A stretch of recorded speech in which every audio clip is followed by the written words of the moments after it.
دیکھیں قربانی مالدار شخص پر واجب ہے، گو کہ یہ مسئلہ اسلاف میں اختلافی ہے، بعض اسلاف اس کے قائل ہیں کہ یہ سنت مؤکدہ ہے، بعض اس کے قائل ہیں کہ یہ واجب ہے۔ سنت مؤکدہ بھی واجب کے قریب قریبی ہوتی ہے، لیکن قربانی جو ہے وہ واجب ہے۔ اس کی دلیل نبی صلی اللہ علیہ وسلم کی یہ صحیح حدیث ہے، من وجد سعۃ لأن یضحی فلم یضحی فلا یقربن مصلانا۔ جس شخص میں قربانی کی گنجائش ہو قربانی کرنے کی اور وہ قربانی نہ کرے تو ہماری عیدگاہ کے وہ قریب بھی نہ پھٹکے، تو یہ بڑی شدید وعید ہے۔ بعض حضرات یہ دلیل دیتے ہیں کہ حضرت ابو بکر اور عمر رضی اللہ تعالی عنہما قربانی نہیں کرتے تھے، اور حدیث کے الفاظ ہیں کراہیۃ ان یقتدی بہما، اس خوف سے کہ لوگ ان کی اقتدا کرنا نہ شروع کر دیں۔ تو اس کا جواب یہ ہے کہ سیدنا ابو بکر اور سیدنا عمر رضی اللہ تعالی عنہما یہ دونوں صحابہ غریب تھے، مسکین تھے، پیون زدہ کپڑے پہنا کرتے تھے، تو آپ نے قربانی اس لیے نہیں کی کہ اگر آپ قربانی کرتے تو لوگ سمجھتے کہ غریبوں پر بھی یہ لازم ہے، ورنہ اصولی طور پر دیکھا جائے کہ یہ کیسے ممکن ہے کہ ابو بکر و عمر نبی کی سنت کو چھوڑ دیں، اور چھوڑیں بھی اس لیے تاکہ ایسا نہ ہو ہم کریں تو لوگ قربانی کرنا شروع کر دیں۔ یہ تو بالکل ایک عجیب سی بات ہو جائے گی۔ صحابہ تو نبی کے عمل کو زندہ کرتے تھے تاکہ لوگ اس کو کریں، تو ابو بکر عمر رضی اللہ عنہما نے اس لیے نہیں کی کہ آپ بہت مسکین تھے، صرف غریب نہیں تھے، بہت زیادہ مسکین تھے، تو اس لیے آپ اگر کرتے تو لوگ یہ سمجھتے کہ شاید سب پر واجب ہے یہ، تو غریب لوگ بھی قرضے لے لے کے اور مشکل میں پڑ کے پھر قربانی کرنا شروع کر دیتے، تو اس لیے ان دونوں نے نہیں کی۔ لیکن صحیح حدیث سے ہمیں معلوم یہی ہوتا ہے کہ نبی صلی اللہ علیہ وسلم نے فرمایا جس کے پاس قربانی کی گنجائش تھی اس نے نہیں کی، وہ ہماری عیدگاہ کے قریب نہ پھٹکے۔ وہ مسئلہ اختلافی ہے، اسلاف میں اختلاف تھا، لیکن دلیل کے لحاظ سے راجح بات یہی معلوم ہوتی ہے۔ دوسری بات، عبادات میں احتیاط کے پہلو کو ہمیشہ ترجیح دی جاتی ہے۔ دوسرا مسئلہ یہ ہے کہ کیا گھر کا سربراہ اگر قربانی کرے تو سب کی طرف سے ادا ہو جائے گی؟ یہ بھی مسئلہ اسلاف میں اختلافی رہا ہے۔ بعض اسلاف اس کے قائل ہیں کہ گھر کا سربراہ اگر کرتا ہے تو سب کی طرف سے قربانی ادا ہو جاتی ہے، لیکن اس بارے میں بھی اس حدیث کی بیس پر ہمارا موقف یہی ہے کہ جو بھی صاحب استطاعت ہے اس پر قربانی لازم ہوگی، اور دلیل یہی ہے من وجد سعۃ لأن یضحی فلم یضحی فلا یقربن مصلانا۔ جس کے پاس بھی گنجائش تھی قربانی کرنے کی اس نے قربانی نہیں کی، وہ ہماری عیدگاہ کے قریب نہ آئے۔ بہرحال اختلافی مسئلہ ہے، اس میں شدت جائز نہیں، کسی فریق پہ زیادہ ملامت یا طنز اور جو آج کل یوٹیوب پہ مناظرے بازی کے چیلنج ہوتے ہیں یہ ٹھیک نہیں ہے۔ تو احتیاط بہرحال اسی میں ہے کہ جو بھی صاحب استطاعت ہے وہ قربانی کرے۔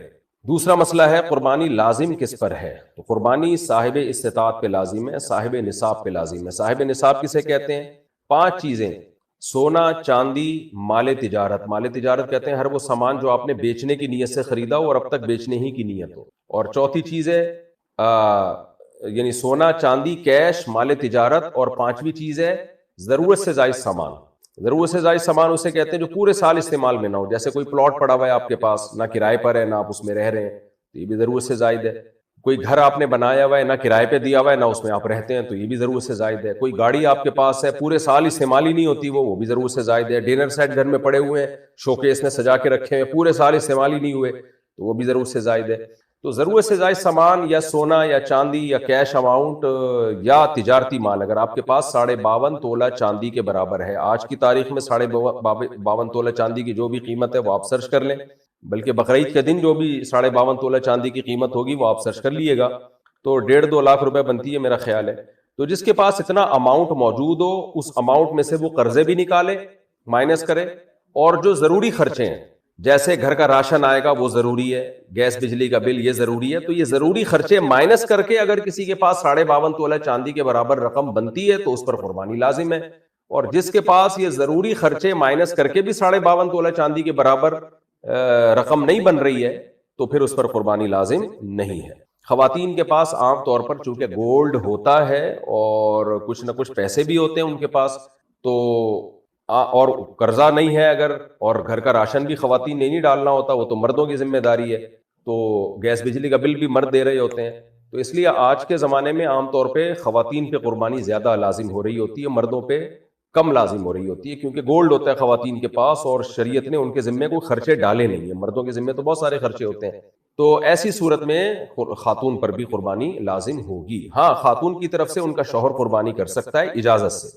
شوہر نے اگر اپنی بیوی کی طرف سے قربانی کر دی، قربانی کرنے کے بعد بتایا کہ میں نے تمہاری طرف سے قربانی کر دی ہے، تو قربانی ادا نہیں ہوگی، پہلے وہ بتائے گا کہ میں آپ کی طرف سے قربانی کر رہا ہوں، وہ اجازت دے دے تو ٹھیک ہے. اجازت دینے کے لیے بس خاموش رہنا بھی کافی ہے, زبان سے کہہ دینا بھی کافی ہے, خاموش رہنا بھی کافی ہے. شوہر بیگم کو فون کر دے, بیگم تمہاری طرف سے میں قربانی کر رہا ہوں, تو اطلاع دے دے گا تو یہ اطلاع بھی کافی ہے.